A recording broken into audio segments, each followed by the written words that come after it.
मैं एक ऐसा एग्रीमेंट जनता के सामने पेश करूंगा कि अगर मैं काम नहीं करता हूं मेरे पे एफआईआर करो। मैं स्वतंत्र करूंगा जनता को कि अगर मैं कहीं हिला हवाली करता हूं मेरे प्रति अपने नजदीकी चौकी और थाने पर जाकर एफआईआर। अच्छे प्रत्याशी को तो वो तो विधायक भी रह चुके हैं, मिनिस्टर मंत्री भी रह चुके हैं, तो क्या उन्होंने विकास किया? अपना विकास छोड़ो, बता दे कि मैं जनता के विकास के लिए कोई काम किया हूं। उनका कॉलेज है, उनका सीएड कॉलेज है, उनका शिक्षा का है, उनका इन्फिनिटी हॉस्पिटल है। जनता क्या भला करते हैं? कितने गरीबों को निःशुल्क दवा देते हैं? पूछ लीजिए उनसे, मीडिया पर आप लोग हैं ना, ये पूछिए कितने जनता का आप निःशुल्क इलाज करते हैं? कोटा है आपके यहाँ हॉस्पिटल में कि गरीबों पिछड़ों दलितों के लिए आपके पास कोटा है?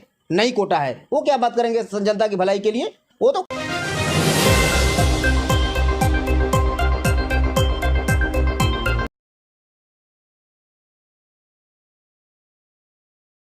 लोकसभा चुनाव जैसे जैसे नजदीक आ रहे हैं, तमाम प्रत्याशी अपनी अपनी दमखल लगा रहे चुनाव जीत करने के लिए। हमारे साथ जुड़ चुके चंदौली से सांसद लड़ रहे राम गोविंद प्रजापति, आपका बहुत बहुत स्वागत है नौकासी समाज। मैदान में उतर गए, क्या मुद्दे हैं आपके?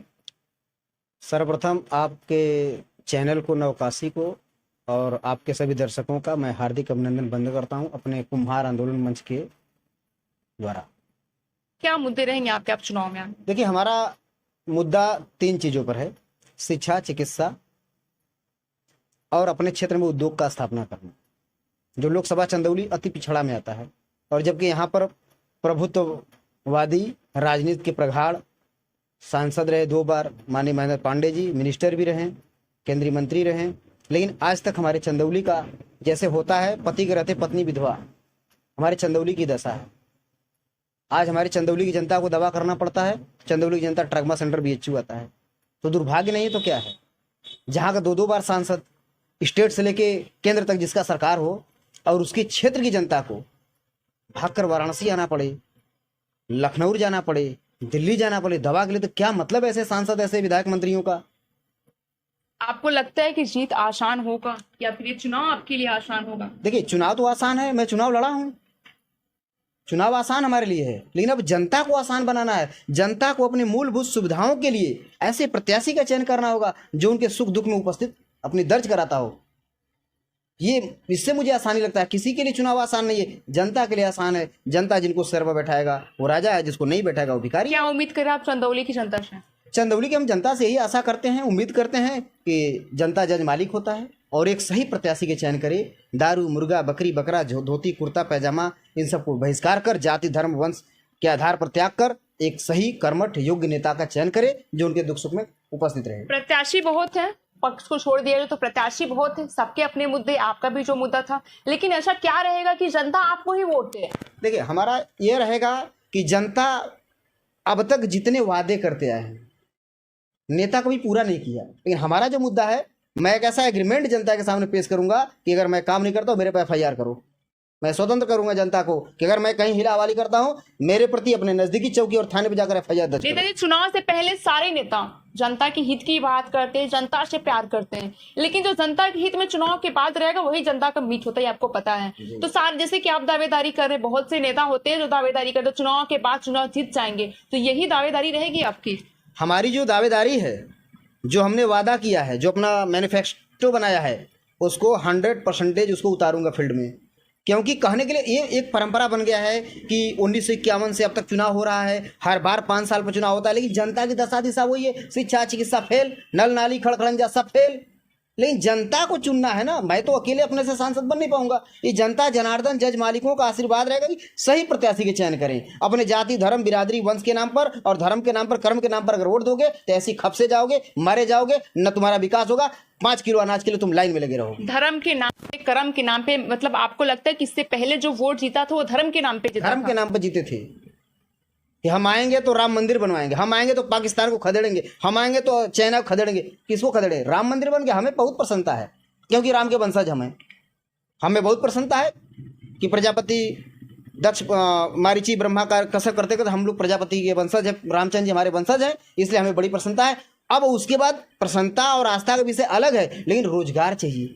परिवार को खाने के लिए इतनी महंगाई हो गई है, हीरा बहुत कम व्यापारी लोग खरीदते हैं, बहुत बिजनेस, बहुत पैसे वाले, 3% जीएसटी है, लेकिन और किताब, कापी, पेंसिल पर 18% जीएसटी ठोक कर बैठी है। जो सरकार कहती है कि मैं सबका साथ सबका विकास करता हूं, सबका साथ तो मिल रहा है, ओबीसी, एससी, एसटी पिछड़ों का विनाश कर रहे हैं। शिक्षा को कैंसिल कर रहे हैं, आरक्षण को कैंसिल कर रहे हैं, सारी सरकारी संपत्तियों का प्राइवेटाइजेशन कर रहे इसका हैं। मतलब आप उस चुनाव में सिर्फ ओबीसी एससी एसटी को लेकर चलेंगे? नहीं नहीं नहीं, मैंने एससी एसटी ओबीसी के अधिकारों का हनन की बात किया है। ऐसा नहीं कि मैं सवर्ण समाज को छोड़ दिया। सवर्ण समाज में भी गरीब होते हैं। हमारा लड़ाई गरीबों के संदर्भ में, किसानों के, मजदूरों के संदर्भ में है। चाहे वो किसी भी समाज का, जाति धर्म का, वंश का, उसका सम्मान रहेगा। मौजूदा सत्ता पे आरोप लगाना बहुत अच्छी बात होता है और बहुत सारा आसान भी होता है, लेकिन वही इंसान जब सत्ता में आता है तो सब कुछ भूल जाता है कि पिछली सरकार की क्या बुराई थी और अब मैं क्या बुराई कर रहा हूँ। देखिए, बुराई करने की बात नहीं यहाँ पर है, यहाँ सच्चाई है। जहाँ के सांसद हैं माननीय महेंद्र पांडे जी, वहां की जनता तो देखा ही नहीं उनको सांसद कि हमारा सांसद कैसा दिखता है। तो भाई कम से कम चेहरा तो दिखा दो जनता को। आप इतना दावेदारी के साथ कैसे कर सकते कि वहां की जनता अपने सांसद को नहीं देखी है? अरे भाई, पूरा मीडिया न्यूज, आप ही लोग जैसे भाई बंधु दिखा रहे हैं, मीडिया वाले दिखा रहे हैं, जनता चिल्ला रही है हमने माननीय पांडे जी को देखा ही नहीं है। 2 बार से सांसद है, कैसे जीत जाते हैं? वो तो एलिगेशन भी जनता लगाती है कि ये लगता है 420 करके लोग चुनाव जीतते हैं। ये आपके मीडिया भाई बंधुओं द्वारा दिखाया जाता है। मैं गांव गांव जाकर जनचौपाल लगा वहां पर जनता चिल्ला रही है, तो हमने कहा भाई जब कह रहे हो कि नहीं दिख रहा तो जो दिखता है उसको दो। प्रत्यक्षम क्यों प्रमाणवस्ती? मैं तो प्रत्यक्ष आपके सामने हूँ, मुझे वोट दो और अपने सुख दुख में मुझे खड़ा करो। जहां बुलाओ, ना पहुंचे तो बताओ। मेरा तो टीम बनाया हूं अपना कि जिस गांव में 10 बच्चे हमारे रहेंगे, वहां की समस्या को मुझे तत्कालिक सूचना दो और तत्कालिक हम लोग वहां जाकर उसकी व्यवस्था करेंगे, समस्या को दूर करेंगे। हम ये व्यवस्था बनाया हूं अपना। चुनाव जीत के बाद ये सारे वादे, आप अपने वादों पे अडिग रहेंगे? 100%। रघुकुल रीत सदा चली आई, प्राण जाए पर वचन न जाई। प्राण चला जाएगा लेकिन वचन खाली नहीं जाएगा। ये हमारे वंशजों का चला आया परंपरा। चंदौली की जनता से आप क्या कहना चाहेंगे? हम चंदौली की जनता से विनम्र निवेदन करते हैं, पूर्णतः समर्पित होकर भावों से, हृदय की गहराई से निवेदन करना चाहते हैं कि आप लोगों ने, सभी लोगों ने दलों को देखा, सभी दलों ने मचाया है दलदल 1951 से लेकर अब तक। अब निर्दल की बारी है।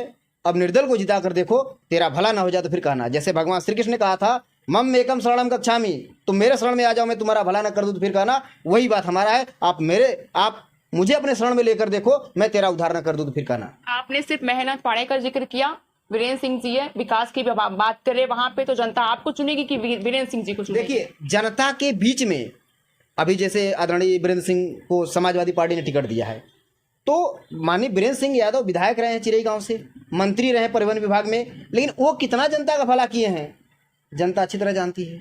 क्योंकि ये लोग संपत्ति में अरबपति हैं, लेकिन जनता के बीच में उनका कोई पैठ नहीं है। भाई सपा ने झंडा दे दिया तो उनके समाज के लोग सोचेंगे, जो समाजवादी का सपोर्टर होगा वो साइकिल का बटन दबाना चाहेगा। लेकिन उन बंधुओं से भी मेरा निवेदन है कि आप पार्टी जाति धर्म से ऊपर उठकर राम गोविंद को सपोर्ट करो और तब तुम्हारे दुख सुख के वर्णन करना। अगर दूर नहीं करता हूं तो फिर कहना चंदौली की जनता को चंदौली में दवा, शिक्षा, रोजगार सब मैं मुहैया करा। यही बात वीरेंद्र सिंह जी भी कहते हैं कि चंदौली की हालत बहुत ही खराब है। चंदौली में कोई भी कॉर्पोरेट कंपनी नहीं आ पाई है। चंदौली को विकास की जरूरत है। चंदौली की जनता बहुत भोली है, उनको जगाने की जरूरत है। अब वो अच्छे प्रत्याशी को वोट दे।